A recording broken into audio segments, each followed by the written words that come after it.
Hey there, Kurt Curtis coming at you from the Full Octane Garage again. And we've previously done a review on race ramps. And if you look at our video number 1, which we'll have in the captions below, video number 1 showed us our selection process of race ramps. And we ended up picking a 2-piece race ramp that is 67 inches long, 10 inches tall, and that gave us a 10.8 degree incline. The problem with the 10.8 degree incline, as we will show you here on our 1950 Chevrolet truck that's been lowered severely, is these ramps just barely touch the bumper and we need a little bit more incline.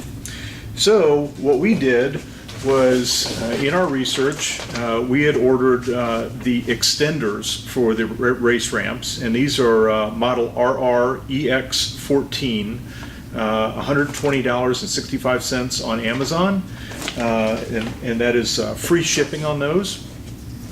So we ordered those the same time we ordered our race ramps. Race ramps came same day. These extenders took a couple of days. I had to get some expedited shipping to get them in here close to the time. So the box, as you can see, did not come in extremely good condition, thanks to our not so careful UPS driver, I suspect, or it could be our UPS shipper. Actually, our driver's pretty good. So we're going to open these up and we're going to show you how they work.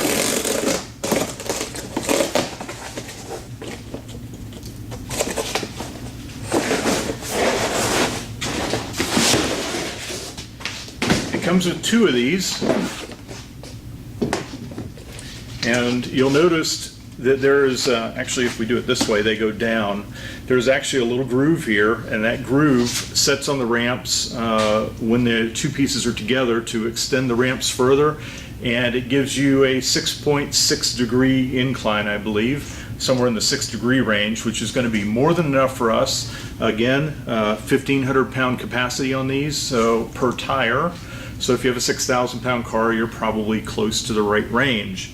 So stick with us. We're going to run over to the 50 truck, which is right behind us, and we're going to show you how it works on low vehicles. Okay, here we are with the race ramps. This is the 2-piece ramp that's 67 inches long, and when we slide this under the car, under this particular truck, and get it under the tire, you'll see the bumper is just touching. And as you see here, you can't see any air between there. As I come down, I believe my bumper would actually drag, so what we've elected is to get the bigger units.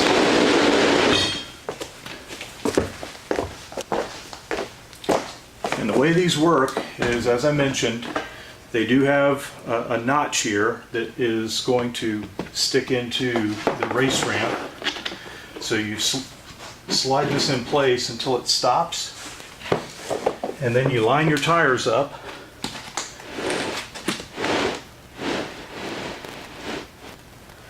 And you'll notice now I have a couple of inches of clearance here for my approach angle to be improved to the 6.6 degrees.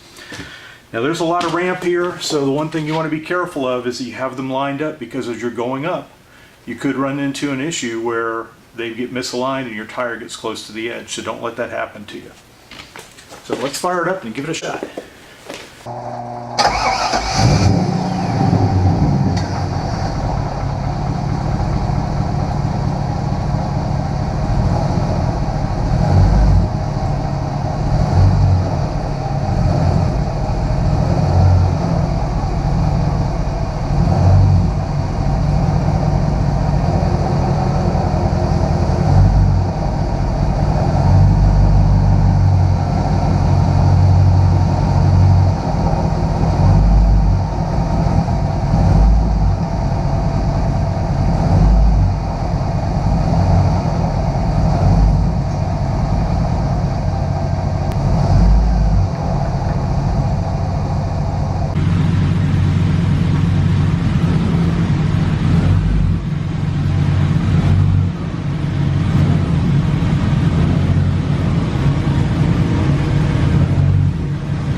As you can see, it didn't slip on the race deck floor, so their claim that it doesn't slip on any surface, I would say is pretty good, because typically race deck is very slippery when it comes to putting ramps or other devices on. So again, love the product. Got plenty of clearance for the front bumper now. So if you like this video, give us a thumbs up.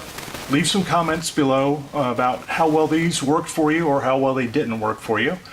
Also, if you're interested in purchasing these products, we would appreciate it if you help our channel out. We're going to have some links to Amazon where you can purchase these products, and it will help our channel continue to grow and produce these quality types of videos. So have a great day, and thanks for being with us.